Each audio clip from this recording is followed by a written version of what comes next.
Noong huling bahagi ngang 1998 sa kasagsagan ng ASEAN Financial Crisis, isang 50 anyos na babae sa Maynila si Aling Elena Santos ay bigla na lang naglaho na parang bula kasama ang 22 kilong ginto. Noong panahong iyon sapat na ang halaga nito para makabili ngang isang condominium sa Makati. At sa kasalukuyang presyong ginto abot na ito sa mahigit 70 milyong piso, isang napakalaking yaman. Sa panahong ang ekonomiya ay bumabagsak at ang halagang piso ay humihina, isang karumal-dumal na krimen ang naganap, isang babaeng pinaslang kasama ang gintong inipon niya buong buhay. Ngunit pakalipas ng 3 taon noong 2001 sa kasagsagan ng malakas na bagyo sa panahon ng tagulan, ang lahat ng katotohanan ay nabunyag dahil sa tulo mula sa bubong, kinailangang siray ng trabahador ang sahinang master's bedroom at doon nila natuklasan ang isang kakaibang blok ng semento. Sa isang malakas na pakpukpok bumigay ang semento.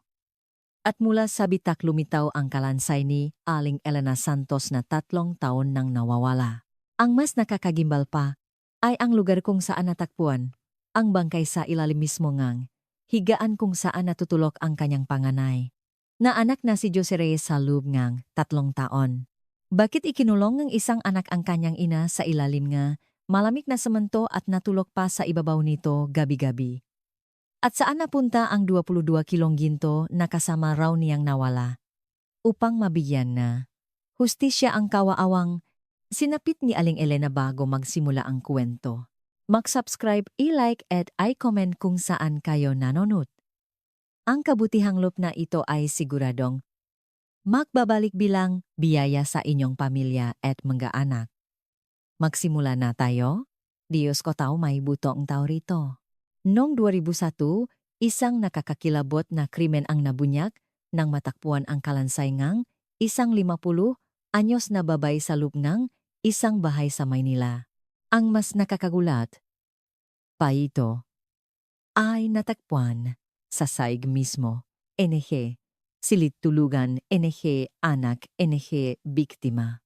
Bago ang pagkakatuklas na iyon noong Agosto 2001, napakainit at maalinsangan ang panahon.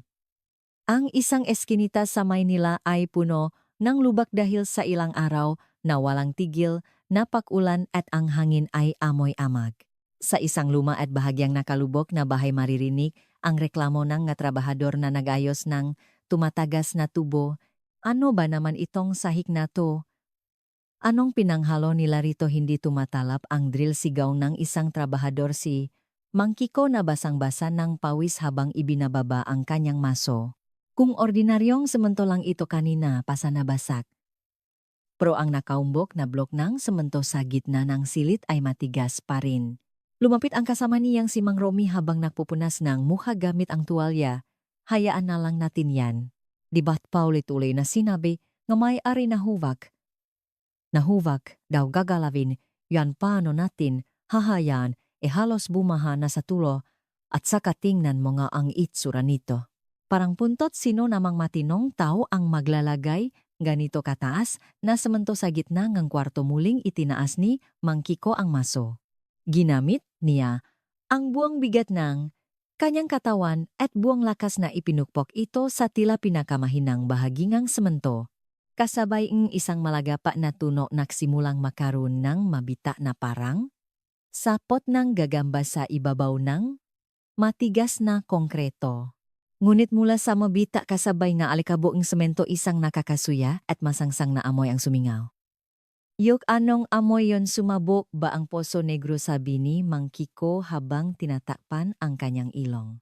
Nang buksan niya ang bita, isang itim na plastic bag na nakahalo sa semento ang tumambat. Dahil sa kuryosidad, hinila ni Mang Kiko ang plastic gamit ang kanyang kamay na may guwantes. Biglang napunit ang plastic at isang maputing bagay ang gumulong palabas. Ito ay isang bungong tao na nababalutang lupa at alikabok ng semento. Diyos ko tao, may butong tao rito, ang sigaw nga. Mga trabahador ay umaling-aungaw sa tahimik na lugar.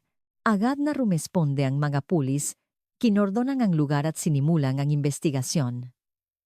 Ang silid ay mistulang, dinanang NG Delubyo. Nang tuluyang mabasag ang blok ng semento isang kalansay na nakabalot sa ilang patong ng plastik ang natakpuan sa kahabak-habak na kalagayan. Napaling na lang ang hepengang maimbestigador habang tinitingnan ang itsurang bangkay. Diyos ko po. Inilibing ang tao sa sahig ng kwarto tapos tinirhan pa sa ibabaw na kilala na ba kung sino to tumango ang isang investigador at iniabot ang isang report. Opo hepe. Base sa dental records kumpirmadong si Aling Elena Santos ang may-ari ng bahay na nayulat na nawawala, 3 taon na ang nakalipas. Pero hepe may mas nakakagimbal pa. Ano yon sa loob ng 3 taon ang natutulog at namumuhay sa ibabaw mismo ngang bangkay na ito ay walang iba kundi ang sarili niyang anak si Jose Reyes. Napatingin ang hepe sa isang lalaki na nakaupo sa isang sulok ng bakuran nanginginig. Hindi malaman kung dahil ba ito sa pagkakatuklas sa bangkay ng kanyang ina o dahil sa takot na nabunyak na ang kanyang tinatagong lihim. Nakatitig lang. Ito sa sahig na may blankong ekspresyon. Ano nga ba ang nangyari sa bahay na iyon upang malaman ang katotohanan kailangan nating balikan ang nakaraan? Sa huling bahagi ng 1998 kung kailan lukmok sa krisis ang buong bansa. Noong 1998 ang Pilipinas ay dumaranas ng matinding pagsubok dahil sa ASEAN financial crisis. Maraming nawalan ng trabaho at nagsarang nga kumpanya. Sa gitna ang kagipitang iyon si Aling Elena Santos ay kilala sa kanilang lugar bilang isang mayaman. Ilang dekada siyang nagtitindaan, tuyo at iba pang produktong dagat sa palengke at dahil sa kanyang kasipagan nakaipon siya ng malaki. Hindi siya nagtitiwala sa mga bangko kaya't nakpapawatang din siya ng palihim para palaguin ang kanyang pera. Ilang araw bago, ang insidente may lihim na pinag-usapan si Aling Elena at ang may-ari ng isang alaheria sa Ongpin. Boss, alam mo na puro balita na nagsasara ang nga bangko. Ang ginto pa rin ang pinakatiyak hindi ba lahat ng pera ko gawin mong ginto. Naku Aling Elena sigurado po ba kayo sobrang taas ng presyo ng ginto ngayon? Napakalaking halaga po niyan. Kahit magunaw ang mundo hindi, ako bibiguin ng ginto. Ihanda mo lahat gusto, komga, 1 kilo gold bar at iba pang piraso. Kahit mabigat mas panatak, ako kung nasa bahay ko lang. Ang prang inipon niya, sa buong buhay niya.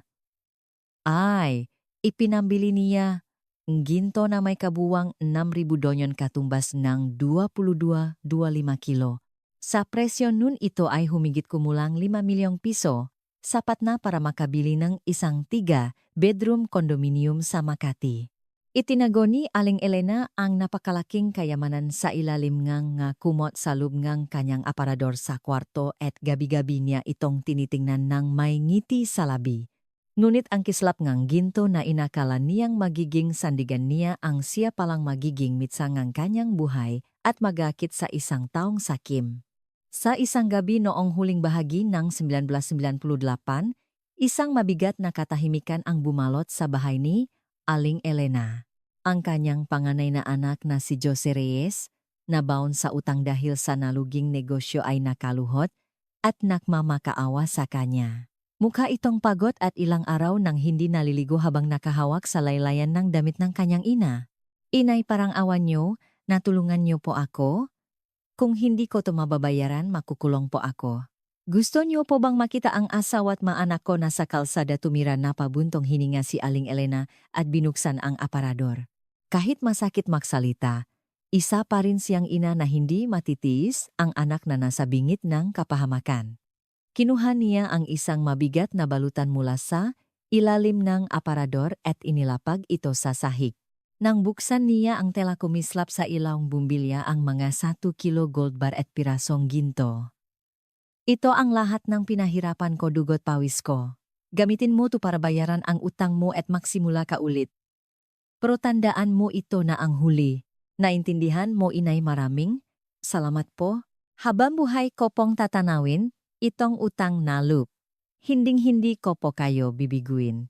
Subalit noong gabing iyon isang maikli at mahinang kalabo lang ang narinig mula sa bahay ni Aling Elena. Ni isang sigaw ay walang nakalabas.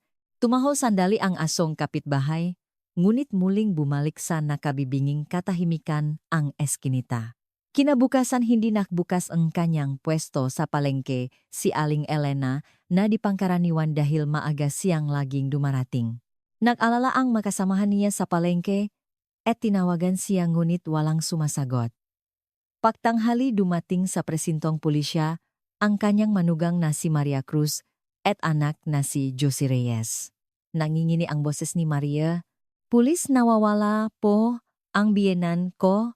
Kagabi po nandun pa siya sa bahay pero pagising namin kaninang umaga wala na po siya."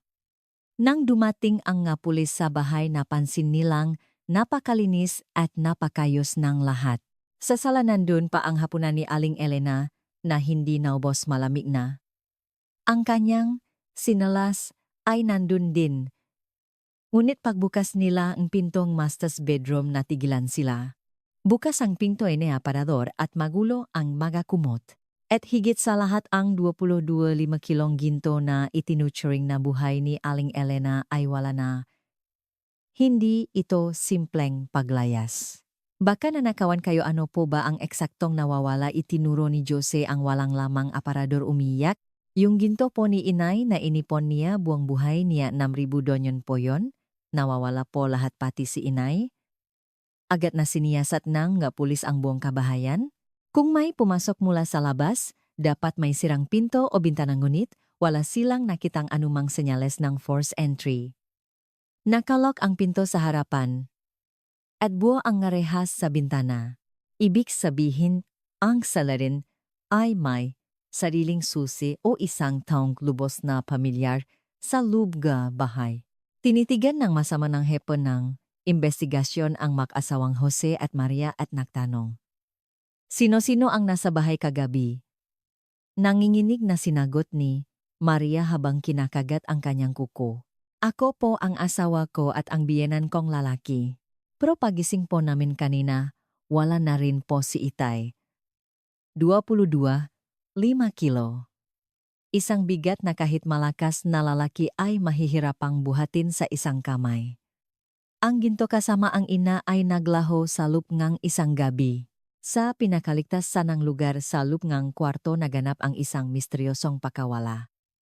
Ang simulangang, isang trahedyang puno ngang kasakiman at kasinungalingan ay tahimik na nagsimula.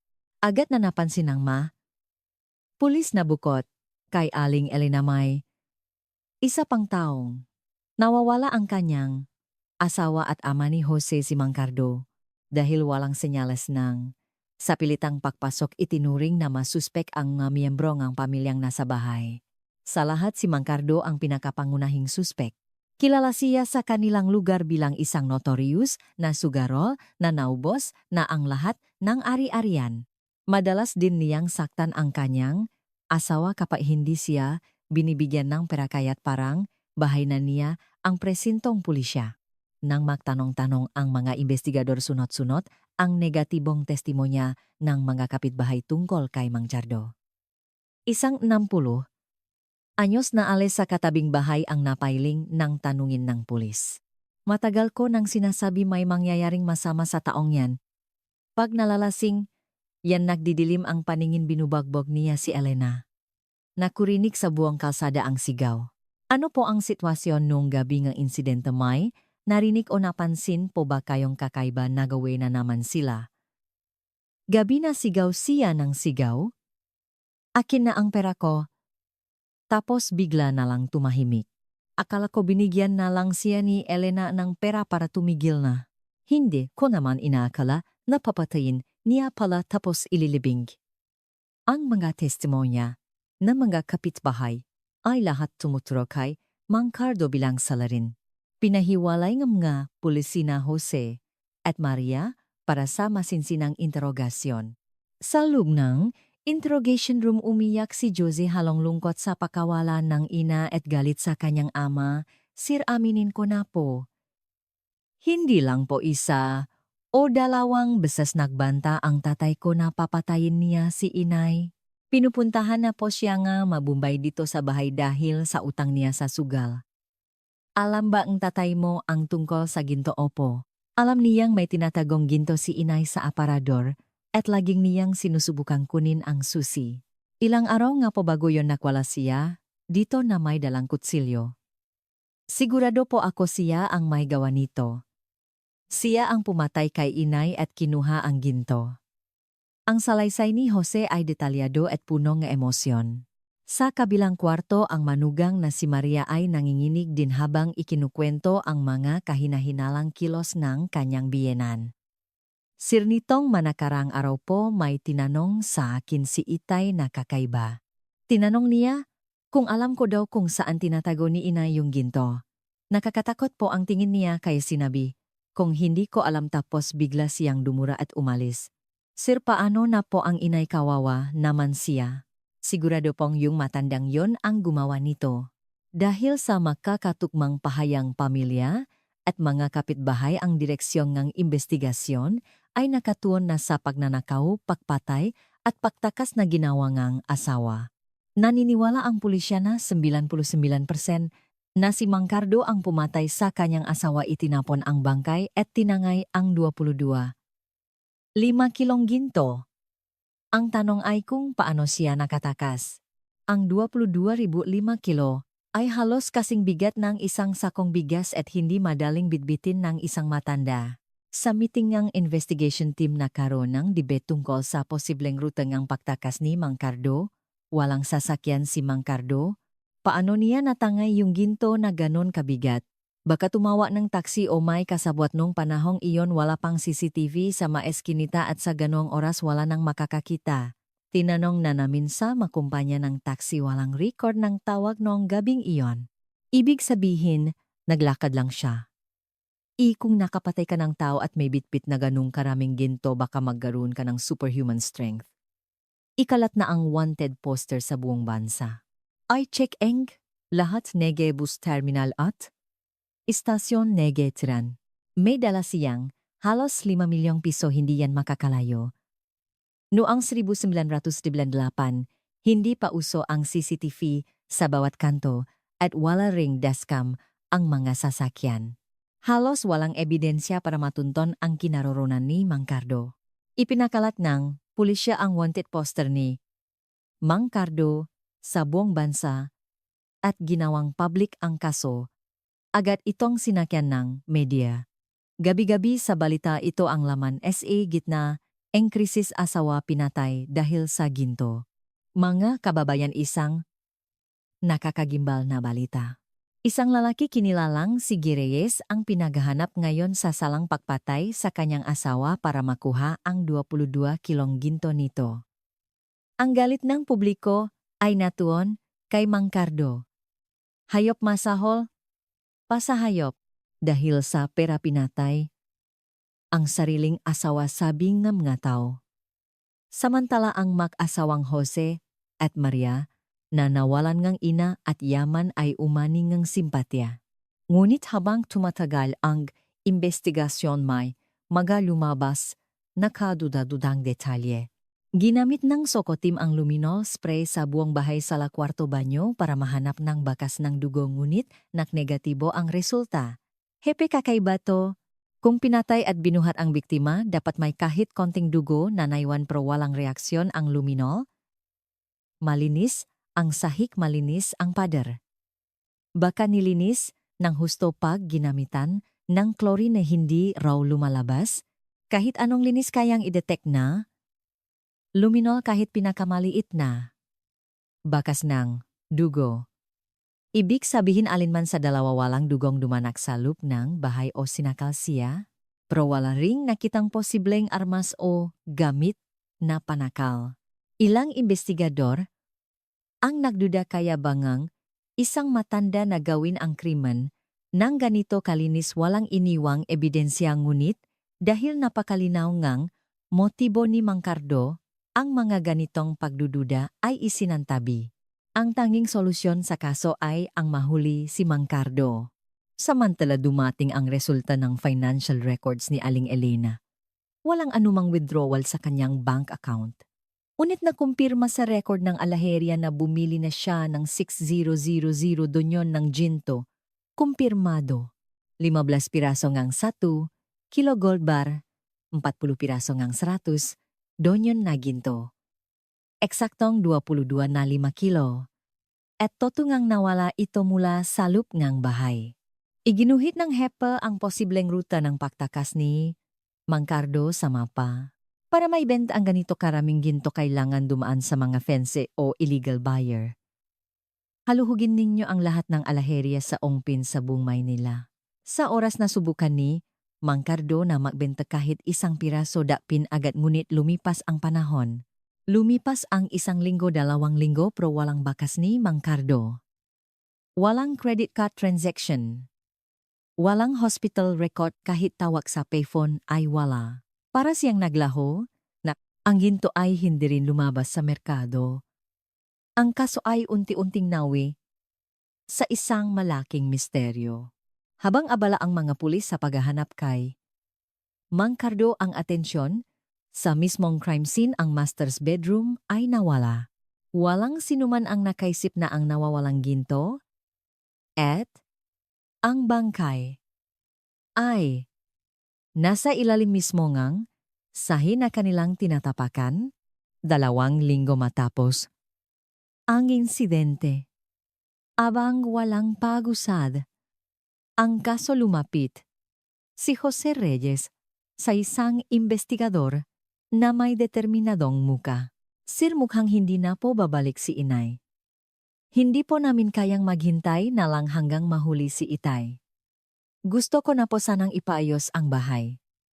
Nagtatakang, nagtanong ang investigador. Ipaayos ang bahay sa ganitong sitwasyon mahalaga pong mapreserba ang crime scene. Hindi ko na po kaya, sir. Ang amoy ni inay sa kwarto sobrang sakit po sa dip-dip. Gusto ko na pong baguhin lahat para makapagsimula. Kami ulit habang hinihintay siya. Payagan niyo na po kami. Hindi iyon isang simpleng renovation lang.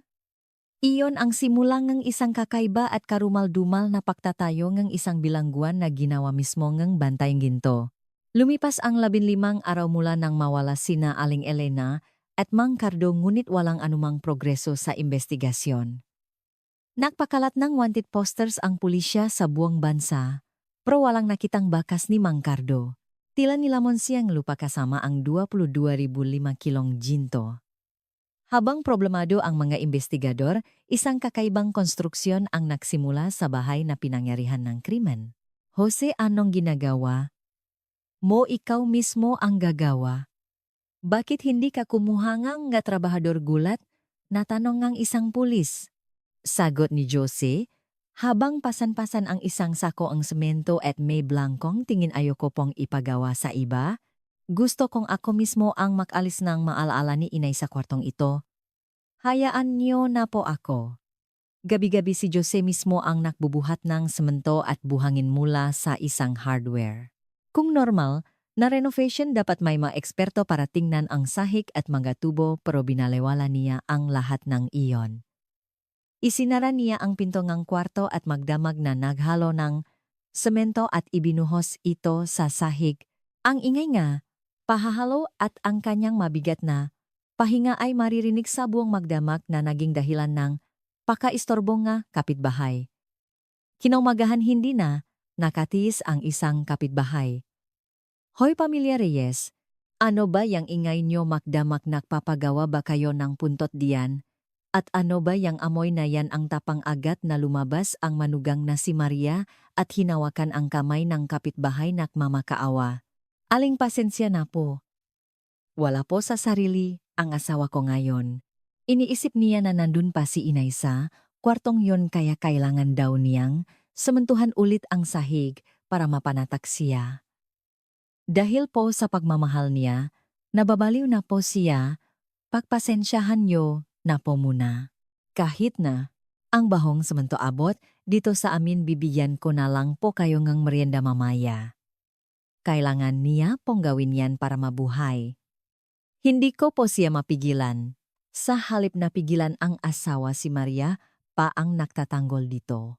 Tinulungan pa niya itong magbuhat ng timbangang semento at magpakinis ng sahig. Pagkatapos ng ilang araw na kakaibang konstruksyon tuluyan nang nagbago ang itsura ng kwarto. Ang orihinal na sahig ay pinatunggan na semento na may kapal na 1 sentimetro kaya't tumaas ito ng husto at halos hindi na makasya ang pinto. Sa ibabaw ngang malamig at basa-basang semento isang manipis na banik lang ang inilatak ni Jose. Mahal, okay na ba tumigiging mayos na ba talaga ang lahat, tanong ni Jose sa kanyang asawa na punong pawis at alikabok ng semento. Ngumiti ng malamig si Maria at hinimas ang balikat ng asawa. Oh, perpekto na. Basta nandito ka at nagbabantay walang sinumang makakapasok. Magiging payapa na rin si inay. Kailangan mo siyang bantayan 24,7 hamula nun najing bantay ngang kwarto si Jose. Dun siya kumakain at dun siya natutulog sa matigas na sementong sahig. Kapag may sumusubok buksan, ang pinto nagugulat siya at hinaharangan itong kanyang katawan. Kahit ang sarili niyang anak ay hindi niya pinapapasok, nang bumisita ang mga pulis para sa follow-up investigation, naging marahas ang reaksyon ni Jose. Huwag kayong pumasok espasyo. Namin to ni inay, pa pumasok kayo, papatayin ko kayo na pailing na lang, ang nga pulis habang nakatingin sa galit na si Jose. Hepe mukhang tuluyan nang nasiraan ng bait.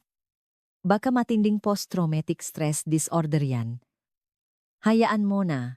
Sino ba namang hindi masisiraan ng bait kung mawalan kang magulang at yaman sa isang iglap, huwag na nating galitin, tingnan na lang natin ang sala, wala namang makikita diyan sa kwarto. Itinuring nga pulis ang kakaibang kilos ni Jose bilang epekto ngang matinding trauma. Hindi nila naisip na isa itong despradong paraan para itago ang krimen. Para sa kanila ito ay paghihirap ngang isang kawaawang biktima. Ngunit may isang miyembro ngang pamilya na nakapansin sa lahat ng ito ang kapatid ni Jose na si Ana na may asawa na. Nang minsang dumalaw siya, nagulat siya nang makita ang kanyang kuya na natutulog sa sementadong sahig. Kuya, anong ginagawa mo, bakit ang taas ng sahig? At parang may amoy bulok dito, buksan mo nga ang bintana. Nang tangkain ni Ana na buksan ang bintana, sumigaw si Josie at itinulak ang kapatid. Huwag mong hawakan yan, sabi ng huwag mong buksan. Kuya, nababaliw ka na ba ate, bakit mo pinababayaan si kuya, hindi ba dapat dalhin na natin siya sa ospital? Nang tanungin ni Ana ang kanyang hipak na si Maria, biglang naging malami ang mukha nito. Nakakrus ang braso, tinitigan niya si Ana at sinabing, Ana, sumosobra ka na. Hindi mo ba nakikita wala sa sarili ang kuya mo dahil sa pakawala ni inay? Hirap na hirap ako sa pag-alaga sa kanya. Tapos sasabihin mong ospital, itinuturing mo ba siyang bali? Pero hindi normal ang kilos niya. At kahit pa sabihing, si Itay ang may kasalanan, bakit ganyan ka-obses si kuya sa sahig na? Yan, may tinatago ba kayo, sa matalas na tanong ni Ana? Lumapit si Maria at bumulong nang may pakbabanta. Anong tinatago, pinaghihinalaan mo ba ang kuya mo? Biktima rin kami rito dahil tinakbo ni Itay ang ginto. Wala kang alam, kaya umalis ka na. Walang nagawa si Ana kundi umalis. Habang papalayo na pailing siya sa tila nakakatakot na bahay na iyon, pero hindi niya kailanman naisip kung ano ang nasa ilalim ngang sementong hinihigaan ng kanyang kuya. Nagsimulang kumalat ang mga tsismis sa lugar. Gabi-gabi raw may naririnig na bumubulong mula sa kwarto ni na Jose. Patawarin niyo po ako. Patawarin niyo na po ako. Titiyakin kong hindi alingasaw ang amoy. Ito ang dasal ni Jose gabi-gabi habang nakadikit ang tainga sa sementadong sahig, isang dasal ng pagsisisi at takot. Pero para sa mga tao ito ay tuno ng isang bahay na minumulto. Ang nga bata ay nagtatakbuhan at nagpipigil ngang hininga tuwing dumadaan sa harap ngang bahay na iyon. Mabilis na lumipas ang panahon. Dahil hindi mahanap si Mang Cardo, binawasan na ang mga investigador sa kaso at 6 na buwan ang lumipas, halos isinara na ang investigasyon. Ipinasangang pulisya ang kaso sa piskalya bilang pending at itinago na sa mga lumang kabinet. Lumipas ang 1998 at unti-unting nakalimutan nga tao ang kasongang nawawalang ginto. Ang 10 sentimetrong konkretong bilangguan na ginawa ni Jose ay naging sarili nilang mundo. Walang nakakaalam na sa ilalim ng malamig na sementong iyon, ang 22 kilong ginto at isang kaluluwang humihingi ng hustisya ay sabay na tumigas. Ngunit walang perpektong krimen. Ang sementong nagtatakip sa katotohanan ay unti-unting masisira sa paglipas ng panahon at ang mga lihim ay mabubunyag sa hindi inaasahang paraan. Pagkatapos ng 3 taon ng katahimikan, isang balita ang muling bubuhay sa kaso mula sa isang lugar na walang inaasahan na takpuan na ang nawawalang suspek ang amang si Mang Cardo. Mabilis na lumipas ang panahon at sumapit ang taong kaksituhat tauks. Ang madilim na ulap nga Asian financial crisis ay unti-unti nang nawawala at bumabalik na sa sigla ang ekonomiya. Ngunit sa lumang bahay sa Maynila, ang oras sa lupngang nakakandadong kwarto ay nananatiling nakapako noong malamig na gabi ngang 1998. Sa loob na 3 taon si Jose Reyes ay naging parang isang buhay na patay. Iniwan niya ang kanyang trabaho, pinutol ang ugnayan sa mga kaibigan at ginugol ang lahat ng oras sa pagiga sa matigas na sementong sahig. Ang kanyang buho ay magulo at ang mga mata niya'y walang buhay. Sa kabilang banda, ang buhay nga niyang asawang si Maria ay naging masigla. Habang nakukulong ang kanyang asawa, sinabi niyang kailangan niyang maging breadwinner at nagtayo siyang isang maliit na karinderya sa kanto. Dahil sa kanyang magandang pakikitungo at masarap na luto, dinumok siya nga customer. Pinupuri siya nga kapitbahay. Ang galing ng asawa ni Jose. No nawala, ang biyana na siraan ng bait ang asawa, pero kinakaya niyang mag-isang itaguyod ang maanak at negosyo. Bihira na ang ganyang klaseng asawa ngayon. O nga.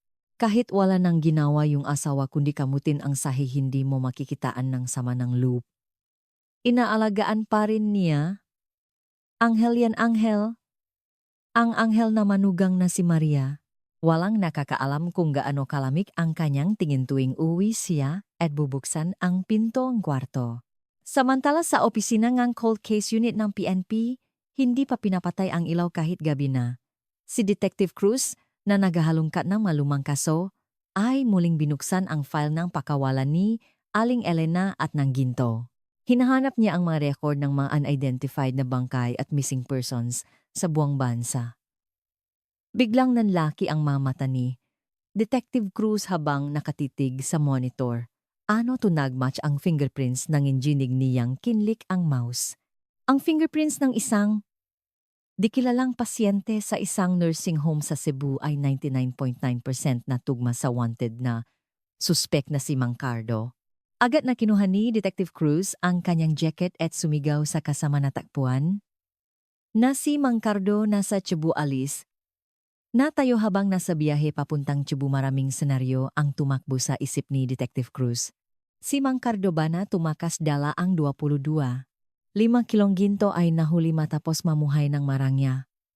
O nagtatago na lang dahil naubos na ang pera, ngunit ang kanyang nakita sa isang lumang nursing home sa Cebu ay taliwas sa lahat ng kanyang inaasahan.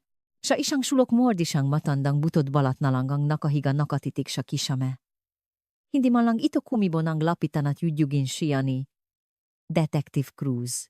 Ipinaliwanag ng Dr. Detective hindi na po buo ang alaala ng pasyenteng yan. 3 taon na po ang nakalipas, natakpuan siyang bagbok sarado engga tambay sa Pier Eng Cebu. Malubha po ang pinsala sa ulo niya. Mayroon din siyang alcohol-induced dementia. Hindi na po niya maalala kahit ang sarili niyang pangalan. Ano po ang madala niya noong natakpuan may ginto o malaking praprana? Kuwala po. Noong dinala siya rito, punit-punit ang damit niya. Walang kahit isang barya sa bulsa. Talagang wala siyang dala kundi ang sarili niya. Para siyang binaksakan ng martilyo sa ulo. Kung si Mang Cardo ang salarin, imposible na sa luplang ilang araw ay maubos niya ang 5 milyong pisong halaga ngang ginto at medjing palaboy. Ayon pa sa mga taga-Pierre ilang araw bago siya matakpuan na mamalimos na siyang alaksa, makapuan niya palaboy. Tumayo si Detective Cruz sa tabingang bintana litong-lito. Hindi dinala ni Mang Cardo ang ginto. Pinalayas lang siya. Kung ganun nasaan ang napakaraming ginto, na yun ang nawawalang 22. 5 kilong ginto. Kung hindi kinuha ng ama nangahulugang naiwan ito sa bahay o kinuha ng ibang taong nandun nung gabing iyon. Biglang naalala ni Detective Cruz ang isang detalye sa lumang report. Jose Reyes pagkatapos mawala ng ina siya mismo ang naksmento ng sahig ng kwarto. Ang kilos na iyon na dati itinuring na kakaibang pagmamahal ng isang anak na natrauma ay nagkaroon ng ibang kahulugan ngayong napatunayang inosente si Mang Cardo. Hindi iyon pagmamahal kundi pagtatago at pagbabantay. Pabalik ng Maynila ibinaling ni Detective Cruz ang investigasyon mula sa tumakas na ama patungo sa mag-asawang naiwan sa bahay. Muli niyang sinuring mabuti ang mga litrato ng crime scene.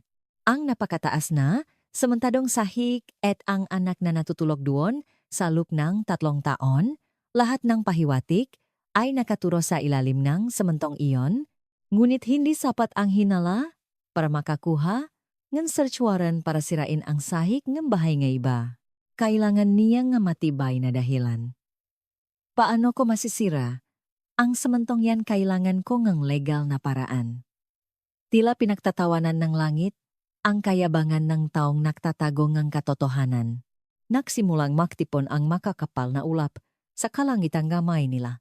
Noong Hulyo 2001, isang napakalakas na bagyo na naitala bilang isa sa pinakamalakas ang tumama sa rehiyon.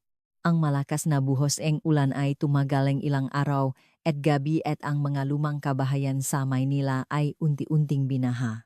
Hindi nakaligtas ang bahay ni na Jose. Tumagos ang tubig ulan sa sirang bubong at pader at nagsimulang tumulo sa kisame ngang master's bedroom. Ang problema ay hindi lang simpleng tulo. Ang tubig na tumutulo mula sa kisame at pumapasok sa ngabita ang semento sa sahig ay naglalabas ngang isang napakasangsang na amoy. Ang nangungupahan sa ibaba ay hindi na nakatiis at tumawag sa barangay. Hello po barangay, hindi na po. Kami makatira dito dahil sa amoy. May tumutulong mabahong tubig mula sa kisame. Pero ayaw buksan ng may-ari ang pinto nila. Pakitulungan nyo naman po kami rumesponde ang taga-barangay para magsiyasat. Ngunit hinarangan sila ni Maria sa pinto. Pag tumila na ang ulan kami na po ang mag-ayos, huwag po kayong basta-basta pumapasok sa bahay ngang may bahay umalis na po kayo. Wala na ang dating imahengang mabait na may-ari ng karinderiya. Sumisigaw siya na parang galit na galit. Ngunit matigas ang mga taga-barangay. Misis, para po ito sa kaligtasan nyo. Baka gumuho ang bahay na to. At saka kailangan po naming alamin kung ano yang masamang amoy na inirereklamo. Sakto namang dumating si Detective Cruz. Sa gitna ng malakas na ulan, nabasa niya ang kabasam nga mata ni Maria. Naramdaman niyang hindi ang lumang bahay ang pinoprotektahan nito, kundi ang isang karumal-dumal na katotohanang nakabaon sa loob. Dala ang mapulis at taga-barangay pumasok si Detective Cruz sa gate. Oras na para buksan ang matagal ng nakasarang pintong kwarto. Ang ginto at ang bangkay na 3 taong nakakulong sa dilim ay malapit nang lumabas kasabay ng bumubuhos na ulan. Ano kayang karumal-dumal na katotohanan ang nagtatago sa ilalim ng makapal na sementong iyon? Sa pagbasag ng sahig guguhorin ang lahat ng kasinungalingan. Noong Hulyo 2001 tila nabutas ang langit sa lakas ng ulan na bumuhos sa Maynila. Ang lugar kung saan dikit-dikit ang lumang bahay ay agad na naging dagat-dagatan at ang makalsada ay napuno ng putik. Hindi nakaligtas ang bahay ni na Jose. Sumuot ang tubigulan sa masira ng bubong na basa, ang kisame at nagsimulang tumulo ang isang maitim at di malamang likido sa kwarto ng nungupahan sa ibaba. Ang problema ay ang amoy. Hindi ito ordinaryong amoy ulan kundi amoy ng isang bagay na nabubulok. Hindi na nakatiis ang nangungupahan, umayat siya at malakas na kinalampak ang pinto. Hoy, may-ari, buksan nyo? Tumutulong parang tubig galing Poso Negro, sa kisame ko hindi, na ako makahinga sa, baho sa loop, ng kwarto na gulat si Jose, at nagtalugbong ng kumot. Ang asawa niyang si Maria na kararating lang mula sa karinderya ang nagbukas ng pinto. Iritado niyang sinabi bayan konting tulo lang, dahil sa ulan nagwawala ka na pak. Tatawa kami ngang mag-ayos kaya tumigil ka na ate tingnan mo, nga amoy ulan, bato amoy imburnal, kung hindi nyo. Ayusin ngayon isusumbong ko kayo, sa barangay Edi. Isumbong mo huwag kang papasok dito umalis ka. Itinula ni Maria ang nangungupahan at isinara ng malakas ang pinto. Ngunit hindi nagpatinak ang nangungupahan at agad na nagreklamo sa barangay. Kinabukasan dumating ang mga taga-barangay kasama ang mga pulis. Isa itong sa pilitang inspeksyon dahil sa panganib na gumuho ang bahay at sa problema sa sanitasyon. Kasama si Detective Cruz alam niyang ito na ang pagkataong bigayng langit. Nakatayo siya sa likod ng maopisyal nakatutok sa nakasarang pintong kwarto, nang tangkain ng isang opisyal na hawakan ang doorknob, isang matinis na sigaw ang narinig mula sa loob. Huwag mong hawakan yan pag pumasok kayo, papatayin ko kayo. Sir kumalma po kayo. Inspeksyonin lang po namin ang tulo sa kisame. Sandali lang po ito. Hindi kailangan kwarto ko to walang pwedeng pumasok naglagay ng mabigat na gamit si Jose sa likod ng pinto para harangan ito. Sa huli sumunyas si Detective Cruz at puwersahang binuksan ngang mapulis ang pinto. Ang tanawin sa loob ay nakakapanindig balahibo. Si Jose ay nasa isang sulok may hawak na malaking liabetubo sa isang kamay at martilyo sa isa at umungol na parang hayop. Ang sahig sa likod niya ay mas mataas kaysa karaniwan at ang amoy ngang alinsangan at amag ay nangingibabaw. Mr. Reyes, maari kang arestuhin sa salang obstruction of justice. Ibaba mo yang mahawak mo huwag kayong lalapit nandi dito si inay sumugot si Jose habang iwinawasiwas ang martilyo ngunit mabilis siyang sinunggaban at pinosasan ang dalawang pulis. Habang nakasupsop ang muha sa sahig humagulgol siya. Huwag, niyong sirain alinggasaw ang amoy. Nang maayos na ang sitwasyon pumasok ang nga trabahador dala ang kanilang gamit. Tinapik-tapik ng leader ng nga trabahador ang sahig. Detective, kakaiba po ang sahig na to. Parang pinatungan na, semento ang nga tubo at napakakapal. Ang tunok hindi hungkak siksik po. Wala akong pakialam sirain nyo. Kailangan nating makita kung saan galing ang tulo kaya kailangan nating tanggalin lahat. Sa utos ni Detective Cruz, sinimulang sirain ng mga trabahador ang sahig gamit ang jackhammer. Kasabay ngang nakabibinging ingay tumalsik ang nga piraso ngang semento. Ang 10 sentimetrong semento na si Jose mismo ang nagbuhos ay mas matibay kaysa inaasahan. Pakalipas 30 minuto biglang itinigil isang trabahador ang makina at tinakpan ang ilong. Boss, sandali may masangsang na amoy galing sa ilalim mula sa mga bitak isang maitim na likido ang tumatagas kasabay ngang isang di may paliwanag na baho. Hindi ito amoy imburnal kundi ang partikular na amoy ng nabubulok na laman. Tinakpan ni Detective Cruz ang kanyang bibig. Dahan-dahan lang kailangan nating makita kung ano ang nasa loob maingat na inalis ng matrabahador ang mapiraso ng semento at isang malaking bungkos ng itim na plastic bag na ginagamit sa basurahan ang lumitaw. Nakabalot ito ng mahigpit sa packaging tape. Natigilan ang lahat, nakaguwantes maingat na pinunit ni Detective Cruz ang plastic. Kasabay ngang pakpunit bumukas ito at isang bungongang tao ang gumulong palabas. Tao may bangkay. Naksigawan at napaatras ang makrabahador. Si Maria naman ay hindi na nakasigaw, natulala na lang siya at napaupo. Sinuri ni Detective Cruz ang bangkay. Ang natitirang floral na duster at lumang sweater at ang maliit na pangangatawan eksaktong tugma sa deskripsyon ng suot ni Aling Elena noong araw na ito'y nawala. Si Aling Elena nga, inilibing nyo ang nanay nyo sa sahig at tinulugan sa ibabaw. Tinitigan ni Detective Cruz si Jose. Yumuko ito at bumulong tapos na ang lahat. Ito na nga ang kinatatakutan ko. Ngunit hindi lang sa bangkay nakatuon ang atensyon ni Detective Cruz. Kinalkal niya ang lupa at semento sa paligid hinahanap ang isang bagay, ang 22.5 kilong ginto. Ngunit wala siyang nakita ni isang piraso. Tanging ang bangkay lang ang nandun. Ito ang ebidensyang babago sa buong kaso. Walang ginto, wala kahit isang piraso. Tumayo si Detective Cruz at dahan-dahang lumapit kay Maria na nanginginig at putlang-putla. Misus, Reyes, tulad ng nakikita mo, walang ginto sa tabing bangkay. Kung hindi ang biyenan mo, ang kumuha nito, nasaan ang ginto pilit na itinatago ni Maria Angkaba? Hindi ko po alam nung nakrenovate ang asawa ko, akala ko dahil lang sa pagmamahal niya kay Inay, hindi ko po alam na nandun pala si Inay sa ilalim. Inilibing ng asawa mo ang bangkay sa sahig ng kwarto nyo, pero hindi mo alam at naglaho. Ang napakaraming ginto. Sa tingin mo ba may maniniwala diyan to po? Nasiraan na pong bait ang asawa ko, kaya niya ginawa. Yan abala po. Ako sa karinderya, wala akong alam sa mga nangyayari sa bahay. Mahal magsalita ka, hindi ba't hindi ko naman to inutos? Sayo, ikaw lang ang may gawa nito. Hinawakan at niyudyok ni Maria ang kanyang asawa. Ngunit si Jose ay bahagya lang kumibo at patuloy na umiyak. Mukha siyang isang asong na pagalitan kahabag-habag. Naramdaman ni Detective Cruz, maaring ang asawa ang gumawa ng karumal-dumal na libingan, ngunit may ibang utak sa likod nito.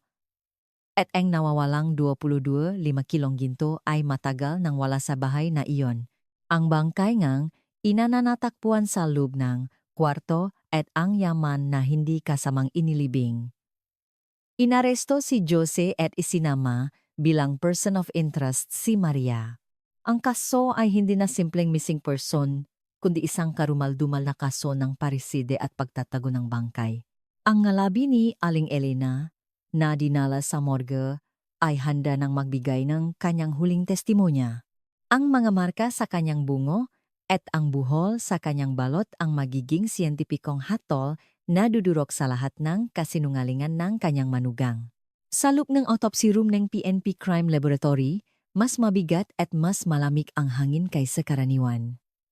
Ang bangkay ni Aling Elena na 3 taon nang nakakulong sa semento ay halos tuyo na at parang mami.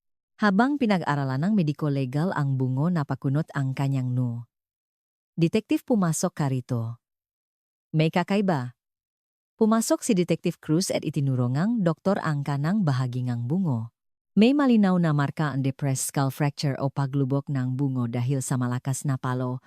Ang direktang sanhi ng kamatayan ay brain hemorrhage dahil sa pinsalang ito, pero kakaiba ang anggulo ng pakpalo. Anong kakaiba, hindi ba't pinukpok lang mula sa itaas? Hindi. Karaniwan kung mas matangkat ang umaatake, ang tama ay pababa. Si Jose Reyes ay mahigit 5'9", pero ang tama na ito ay halos horizontal. Ibig sabihin ang pumatay ay halos kasing tangkat lang ng biktima o mas maliit pa. Nagpakita ang doktor ng isang 3D simulation ng pakpalo. Ang trajectory ay hindi tugma sa isang malakas na lalaki kundi sa isang mas maliit na tao na pumalo mula sa gilid. At ang lakas ng pakpalo, kung isang lalaki ang pumukpok gamit ang masodurok, dapat ang bungo. Pero ito lumubok lang, pero buo pa rin ang hugis. Posibleng isang babae o mas mahinang tawang gumawa nito. Biglang pumasok sa isip ni Detective Cruz ang imahe ni Maria. Buwala pang 5'3" ang taas. Ang siyensya ay tumuturo kay Maria, hindi kay Jose, ngunit kailangan pa ngang mas matibay na ebidensya. Pumunta si Detective Cruz sa Evidence Analysis Unit.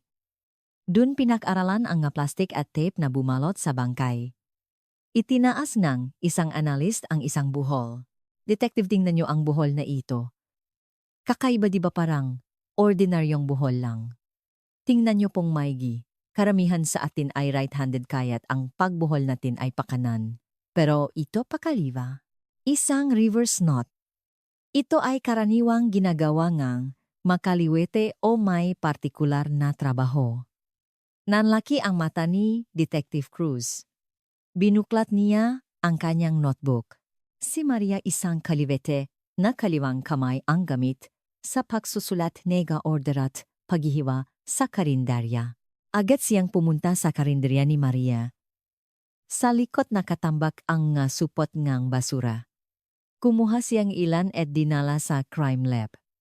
Pakalipas ngang ilang oras lumabas ang resulta. Bingo tugma po. Ang paraan ng pagbuhol sama basura sa karinderya at ang buhol sa bangkay pati ang pattern ng pahila 100% isang tao. Ito ang ebidensyang hindi may tatanggi na direktang sangkot si Maria sa pagtatago ng bangkay. Ang sinabi niyang wala siyang alam ay pinabulaanan ng isang simpleng buhol. Ngunit hindi pa doon natapos. Natakpuan ngang fingerprint team ang pinakamatibay na ebidensya sa packaging tape. Ang ma-fingerprint sa labas ay madaling mabura pero ang nasa malakit na bahagi sa loob ay nananatili. Ginamit nila ang isang espesyal na kemikal para paghiwalayin ang tape. Detective, tingnan niyo po ito. Bakas ng daliri nung pinunit ang tape. Kahit 3 taon nang nasa ilalim ng semento napakalinaw pa rin. Sa ilalim ng mikroskopyo kitang-kita ang fingerprint. At nang i-check sa database ang pangalang Maria Cruz ang lumabas. Ang fingerprint ni Jose ay natakpuan sa labas malabo. Pero sa loob ng tape na direktang bumalot sa bangkay naroon ang fingerprint ni Maria. Ito ay patunay na hindi lang siya nanonot kundi siya mismo ang utak ng pagtatago. Nahuli rin kita, sabi ni Detective Cruz. Isa na lang ang kulang ang nawawalang 22.5 kilong ginto. Hiniling niya sa cybercrime unit na i-recover ang call records ni Maria nung araw ang krimen. Kahit 1998 pa iyon nakuha nila ang data mula sa backup server. Inabot sa kanya ang isang papel. Hepe, nakuha po natin. Madaling araw ngang arong krimen 3:20 AM. Tumawag si Maria sa isang kilalang loan shark. Isang 40 segundong tawag lang pero sa pamamagitan ng cell site tracking at mga record ng loan shark na buo nila ang kwento. Sa isang lumang ledger ng loan shark may nakasulat 3:20 AM, Maria Cruz, magbabayat bukas. Mabigat daw ang dala kailangan ng sasakyan. Napakuyom nga mau si Detective Cruz. Mabigat ang dala kailangan ng sasakyan. Sa 3:00 ng madaling araw ano ang mabigat na bagay na kailangan ilipat ng isang ginang, walang iba kundi ang 22.5 kilong ginto. Hindi lang ito para magbayad ng utang. Pagkatapos ang krimen habang inuutusan niya ang asawa niyang maglibing inayos na niya ang pagpuslit ngang ginto. Napakatalino at napakasama. Lahat ng piraso ang puzzle ay nagtugma. Ang forensics ay tumuro sa isang maliit na babae. Ang buhol ay nagpakita ang kanyang pagiging kaliwete. Ang fingerprint ay nagpatunay ng kanyang partisipasyon. Ang call record ay nagbunyag ng kanyang kasakiman. Pumunta si Detective Cruz sa interrogation room. Nandun si Maria, umaartang biktima pa rin. Nang pumasok ang detective, taas no pa siyang nagsalita. Detective, hanggang kailan nyo? Ako ikukulong dito, hinihintay na ako nga anak ko. Umamin na raw ang asawa ko, di ba wala po? Talaga akong kinalaman. Walang imik na ibinaksa ni Detective Cruz ang isang makapal na folder sa mesa. Tinitigan niya si Maria ng malami. Maria Cruz, tapusin na natin ang pag-arte. Alam ng siyensya ang lahat ng ginawa ng kaliwang kamay mo. Binuklat ni Detective Cruz ang unang pahina. Isang malaking litrato ang reverse note at ning fingerprint mula sa tape ang tumambat kay Maria. Sa isang iglap nagsimulang manginig ang kanyang mamata. Nagsimulang gumuho ang pader ng kasinungalingan na kanyang itinayo. Kahit na tinuturo ngang siyentipikong ebidensya si Maria Cruz bilang pangunahing suspek, hindi siya agad inaresto ni Detective Cruz. Nais niyang hanapin ang huling piraso ngang puzzle, ang bunga ngang kanyang kasakiman, ang nawawalang ginto. Kung pera ang motibo sa pagpatay, ang halos 5 milyong piso ay tiyak na nag-iwan ng bakas. Siniyasat ng mga investigador ang lahat ng bank accounts nina Maria Jose at ng pamilya ni Maria sa loob ng nakaraang 3 taon. Ilang araw lang may dalang makapal na dokumento ang isang financial investigator. Hepe napakalinaw ng daloy ngang pera. Kitang-kita ang pagtatangkang mag-laundering pagkatapos mismong krimen. Ipaliwanag mo. Isang araw pagkatapos ng insidente may pumasok na 500,000 piso cash sa account ng nay ni Maria. Pakalipas ng 3 araw ang utang ni Maria sa loan shark na 300,000 piso ay nabayaran ng buo cash. Noong panahong iyon halos, bangkarote na sila. Pati pamilya niya mahirap lang.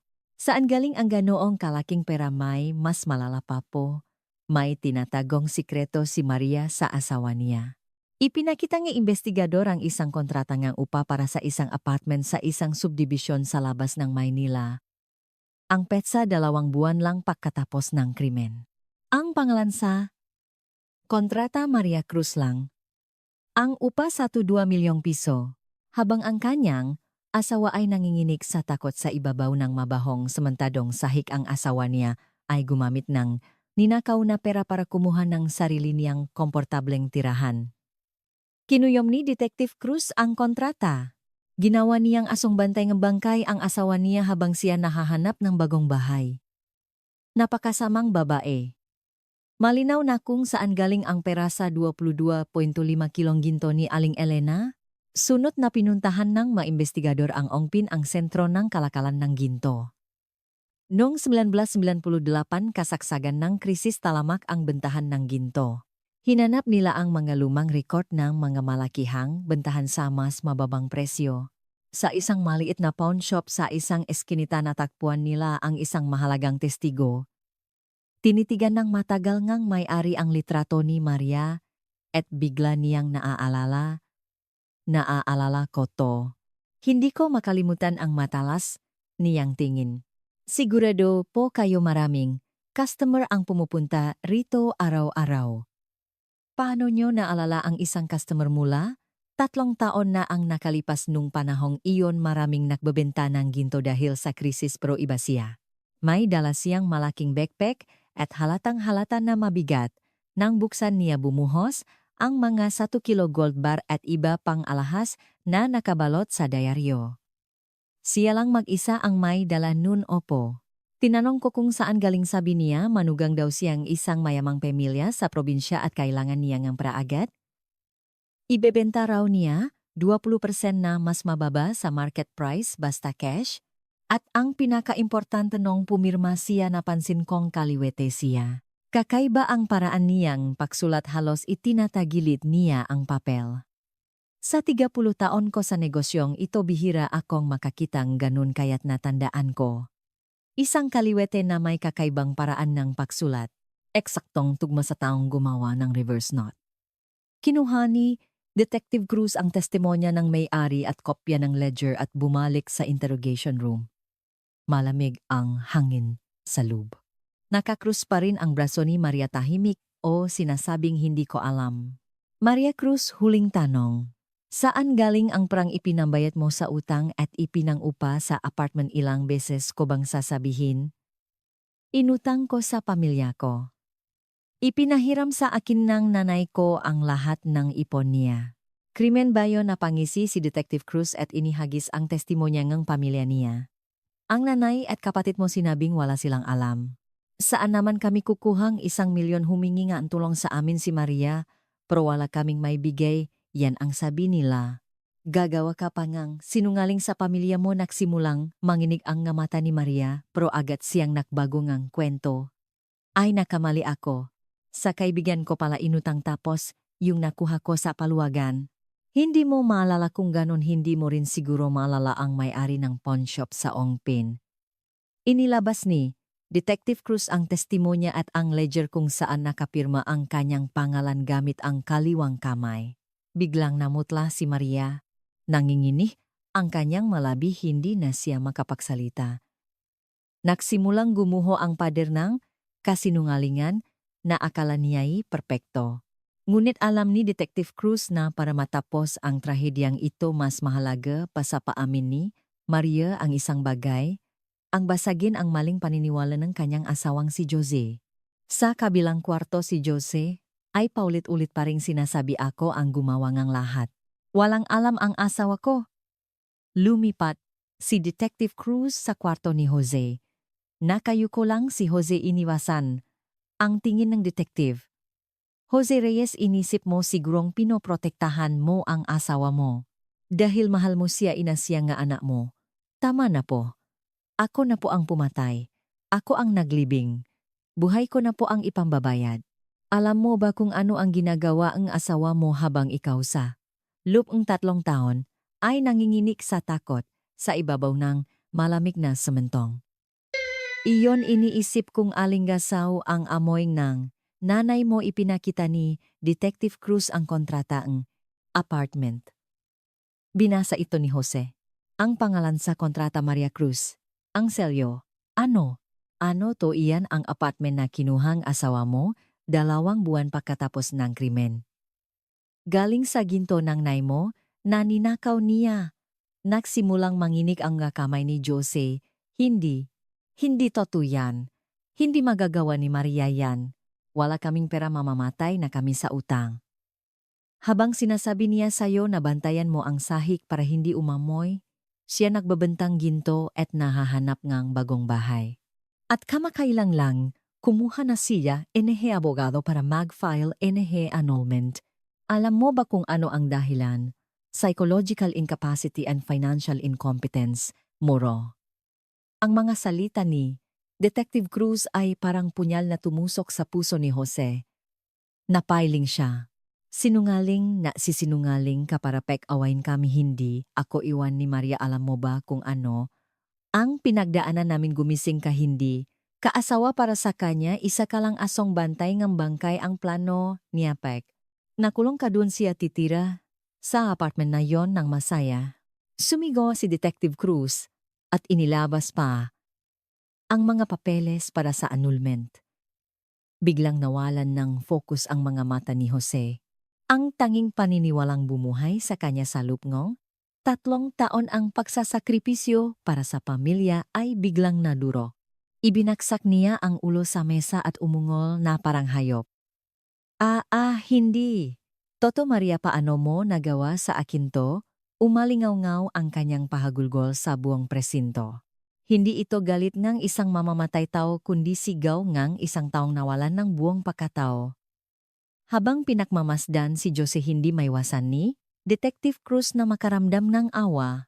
Ang gaslighting, isang hindi nakikitang bilangguan, ay mas matibay pa pala kaysa sa semento. Ngayon humina na ang kontrol ni Maria. Ngunit may isa pang hakbang. Para tuluyang magsalita si Jose, kailangan niya ang boses ng isang taong mas mahalaga pa sa kanyang buhay. Ang testimonya ng kanyang anak na babae na nakasaksi sa lahat mula sa siwangang pinto noong gabing iyon. Sa pintuan ng katotohanan, ang masakit na alaala ng isang 10 taong gulang na bata ay naghihintay na mabuksan.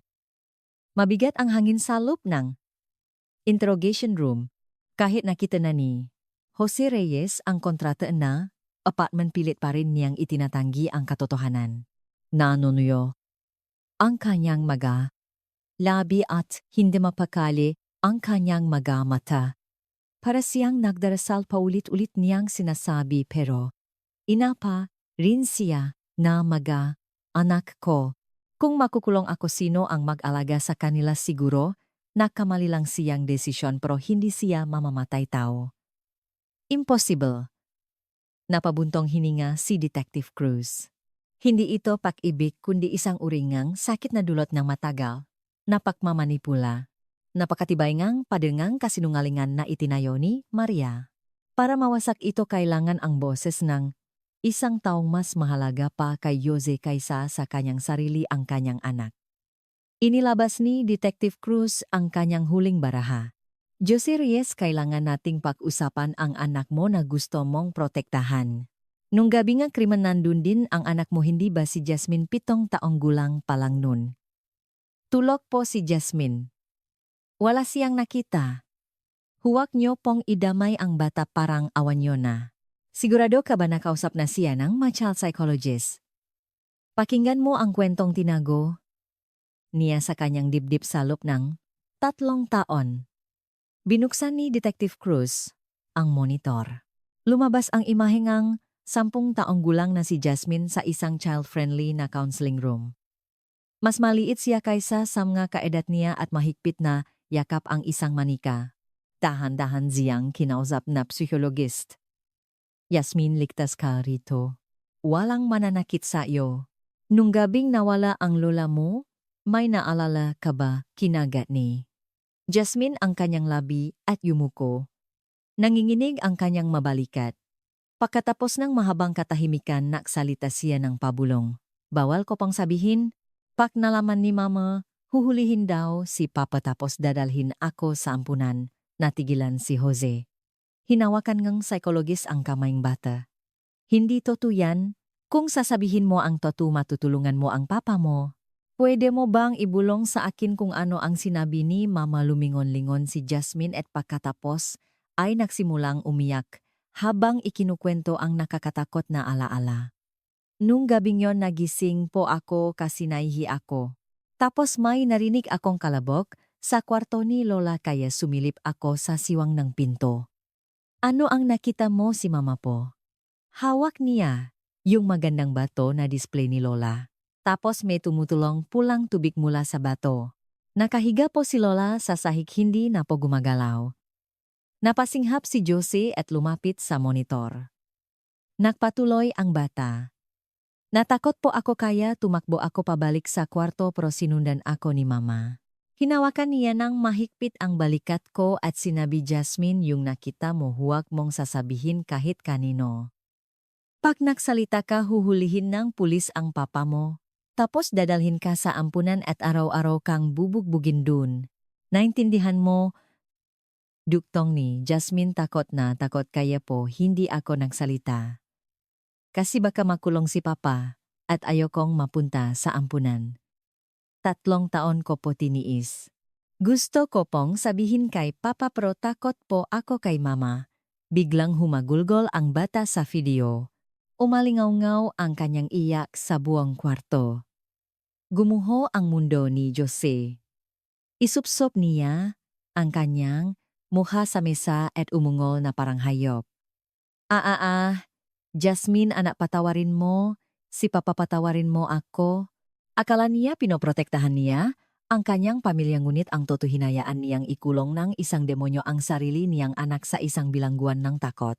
Ang katotohanang 3 taon nagdusa, ang kanyang anak sa ilalim ng bantangang sarili nitong ina ay dumurok sa kanyang puso. Hindi lang ang asawa kundi pati ang sariling anak ay biktima ng gaslighting ni Maria. Tumigil sa pag-iyak si Jose at itinaas ang kanyang ulo. Iba na ang kanyang tingin. Ang blangkong nga mata ay napalitan ng galit, pagsisisi at determinasyon. Detective, naging tanga po ako. Hindi ko akalain na magagawa niya yon, kahit sa sarili naming anak. Jose Reyes, kung gusto mong iligtas ang anak mo, kailangan mong sabihin ang totoo. Ano ba talaga ang nangyari noong gabing iyon? Magsasalita na po ako. Lahat-lahat po. Noong gabing iyon hindi ako ang may hawak ng bato. Ang asawa ko po. Nang magsimulang magsalita si Jose agad, na pinuntahan ng nga investigador si Maria, ipinakita sa kanya ang video ni Jasmine. Habang pinapanood ito, nagbago ang itsura ni Maria. Nang marinig niya ang sinabi nga anak na si mama po, kinagat niya ang kanyang labi at nanginginig sa galit. Pagkatapos ng video, bigla siyang tumayo, itinumba ang mesa at sumiga. Walang utang na loob na bata, pinalaki kita nang maayos tapos tatraydurin mo ako katulad ka rin ng tatay mo. Pareho kayong matanga at walang silbi. Ang lumabas sa kanyang bibig ay hindi pagsisisi o pag-alala kundi galit at sumpa sa isang traidor. Sinipa niya ang upuan, sinuntok ang salamin at nagwala. Gawa-gawa niyo lang yan, ano bang alam ngang batang yan? Sinungaling, kinailangan siyang awating ng mapulis. Habang pinagmamasdan siya, napiling si Detective Cruz. Hindi ito reaksyon ng isang ina, kundi ng isang psikopat na handang gamitin at itapon ang kahit sino, pati ang sariling pamilya, para sa kanyang sariling kapakanan. Nang kumalma ang sitwasyon, nakaposas na si Maria habang si Jose sa kabilang kwarto ay kalmado na. Binuksan ni Detective Cruz ang recorder. Sige, Jose, magsimula tayo. Ano ang eksaktong nangyari nung gabing iyon ng 1998 humigop ng tubig si Jose at nagsimulang magsalita. Noong gabing iyon nakaluhot ako kay inay nagmamakaawa para sa negosyo ko. Ilalabas na sana niya ang ginto. Tapos, biglang pumasok ang asawa ko. Ang kanyang pakukwento ay hindi lang tungkol sa kung sino ang pumatay.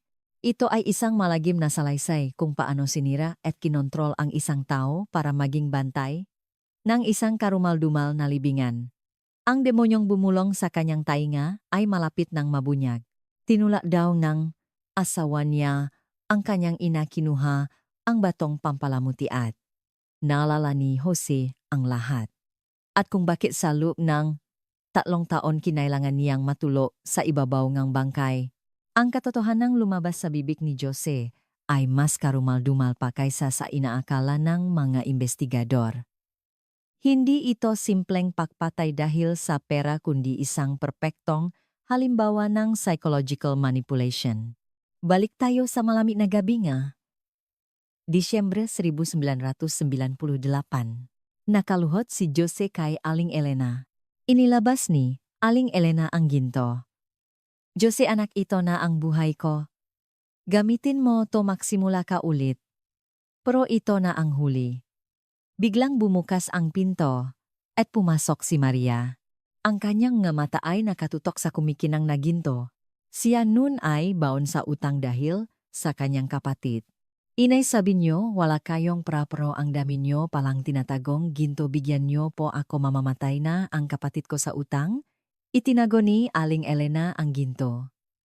Para ito sa anak ko, wala akong ibibigay sa iyo para sa sugarol mong kapatid. Umalis ka. Biglang nadilim ang paningin ni Maria.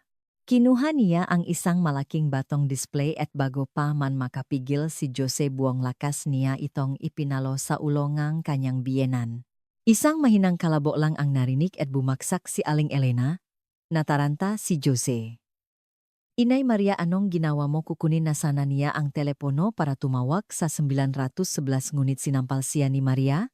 Isang malakas na sampal. Hinawakan ni Maria ang kwelyo ng kanyang asawa.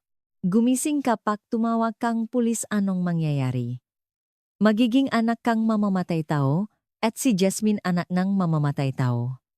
Gusto mo bang habang buhay tayong pagsismisan? Pero kailangan nating dalhin sa ospital si Inay Huli. Na ang lahat patay na siya, makinig ka. Ikaw ang nagtulak sa kanya. Dahil hindi kaniya binigyan ng pera, tinulak mo siya at nauntok ang ulo niya. Ipinahawak ni Maria ang duguan na bato sa kamay ni Jose. Sa pagitan ng takot, gulat at ng determinadong boses ni Maria, nawalan ng kakayahang mag-isip si Jose. Sinamantala ni Maria ang kanyang kahinaan. Ako ang bahala sa lahat. Manahimik ka lang, ito lang ang paraan para maligtas tayo. Sundin mo ako. Mula nun naging papet si Jose. Inutusan siya ni Maria na sirain ang sahig. Habang umiyak na nahuhukay si Jose, si Maria ay kalmadong nahahalo ng semento at ibinabalot ang bangkay sa plastik. Bilisan mo, laliman mo pa para hindi umamoy. Sumunod si Jose na parang baliw. Nang matapos ang hukay, inihulog nila ang bangkay. Binuhusan ito ng semento. Habang abala si Jose sa paglilibing, inilagay ni Maria ang 22.5 kilong ginto sa kanyang backpack. At 3:20 AM tumawag siya sa loan shark. Ang pinakakarumal-dumal na bahagi ay ang sumunod. Bakit natulog si Jose sa ibabaw ng bangkay sa lumeng 3 taon? Nang matapos ang lahat, pinaupo ni Maria ang kanyang asawa sa gitna ng kwarto at bumulong. Ito ang huling sumpa na tuluyang bumihag kay Jose. Mahal, makinig ka. Pag natutuyo ang semento, makakaroon yan ng maliliit na bitak. Dun lalabas ang amoy ng nabubulok na bangkay. Malalaman ng matao, anong gagawin natin? Kailangan mong diinan.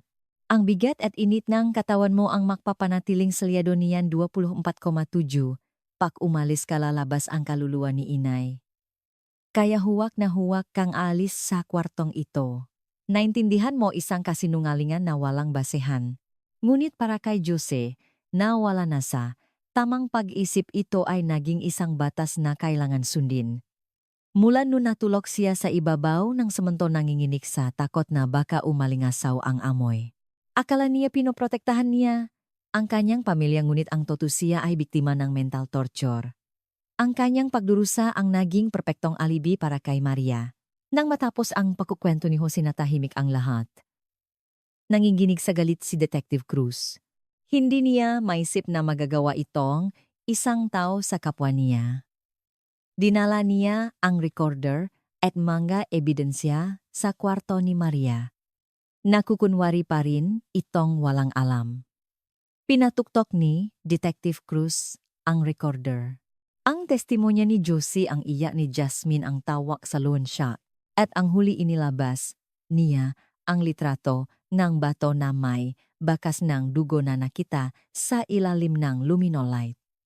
Maria Cruz, ito ang batong ipinukpok mo sa biyenan mo. Kahit nilinis mo, hindi mo natanggal ang dugong pumasok sa masiwang nito. Tugma ito sa DNA ni Aling Elena. Gumuho ang mundo ni Maria. Bigla siyang tumawa ng malakas. Hahaha. O ako ang pumatay. Masaya na kayo, sumigaw siya. Hindi ito pagsisisi kundi galit dahil nabigo ang perpekto niyang plano. Kasalanan ng matandang yon ang dami niyang pera, pero hindi man lang ako binigyan. Anong gusto niyang gawin ko habang nililibat niya ako? Hindi ba't normal lang na magdilim ang paningin ko, kaya ipinasa mo ang kasalanan sa asawa mo at tinakot ang anak mo, yung tanga kong asawa? Kung hindi ko ginawa yon, baka isinumbong niya ako. Kailangan kong mabuhay, ginawa ko yon para sa pamilya ko. Bakit ako ang ginagawa niyong masama? Hanggang sa huli giniit niyang para sa pamilya ang lahat. Para sa kanya, ang pamilya ay isang kasangkapan lang. Tinitigan siya ni Detective Cruz ng malami. Sa pamilyang sinasabi mo, hindi kasama ang asawa mo at ang biyenan mo. Isa ka lang demonyong nabaliw sa ginto. Nagwala si Maria, ngunit huli na ang lahat. Nakaposas na siya. Natapos na ang 3 taong kasinungalingan. Ngunit hindi pa tapos ang lahat. Kailangan ng hustisya. At kailangan ng pahilom para sa mga naiwan. Noong Pebrero 2002 sa Korte ng Maynila binaba ang hatol. Si Maria Cruz guilty sa salang parricide at pagtatago ng bangkay. Ang sentensya, reclusion perpetua o habambuhay na pagkabilanggo. Sa huli, wala siyang pinagsisihan. Ang tanging sinabi niya ay yung apartment ko, yung pera ko. Tapos na. Si Jose Reyes guilty sa pagtulong sa pagtago ng bangkay. Ngunit isinaalang-alang ng korte ang Better Person Syndrome at ang kanyang kooperasyon. Ang sentensya 3 taon pagkakakulong. Umiyak siyang nagpasalamat. Salamat po, kulang pa yan sa kasalanan ko. Pagbabayaran ko po ang lahat. Pagkatapos ang lahat, ang amang si Mang Cardo ay hindi na nakabawing alaala. Namatay siya sa isang nursing home sa Cebu. Paulit-ulit na binabanggit ang ginto ko. Ang magkapatid na Jasmine at ang kanyang kapatid ay inalagaan ngang kanilang tiyahin na si Ana. Dahan-dahan silang bumabangon mula sa trauma. Makalipas ang ilang taon, ang lumang bahay ay giniba para sa isang bagong development. Habang sinisirangang bekhu ang sahig ng kwarto, nagulat ang mga trabahador. Tingnan niyo ang kapal ng semento, ito pala yung bahay na nabalita. Sa isang iglap na durok, ang sementong nagtago sa katotohanan sa loob ng 3 taon. Nag-iwan ng isang bulaklak si Detective Cruz sa mga guho. Aling Elena, magpahinga na po kayo sa kapayapaan. Ang 22, 5 kilong ginto na pinahirapan ni Aling Elena ay hindi nakdala ng magandang kinabukasan kundi ng kapahamakan. Naging dahilan ito para pag-usapan sa buong bansa ang gaslighting at ang panganib ng psychological abuse sa loob ng pamilya. Ang nakakatakot na katotohanan na nakabaon sa semento sa loob ng 3 taon ay nag-iwan ng isang malalim na tanong: ang kislap bang ginto ay mas nakakasilaw kaysa sa pagmamahal sa pamilya? Marahil ang pinakanakakatakot na halimaw ay Hindi multo kundi ang pusong sinakop ngang walang katapusang kasakiman. Nawai matapuan na ni Aling Elena ang kapayapaan na ipinakait sa kanya. At nawai, gumaling ang sugat ng mga batang naiwan. Kung nakinig kayo hanggang sa dulo mag-iwan ng isang komento para kay Aling Elena. Ang kabutihang ipinapakita ninyo sa iba ay siguradong babalik sa inyo ng higit pa. Maraming salamat sa pakikinig.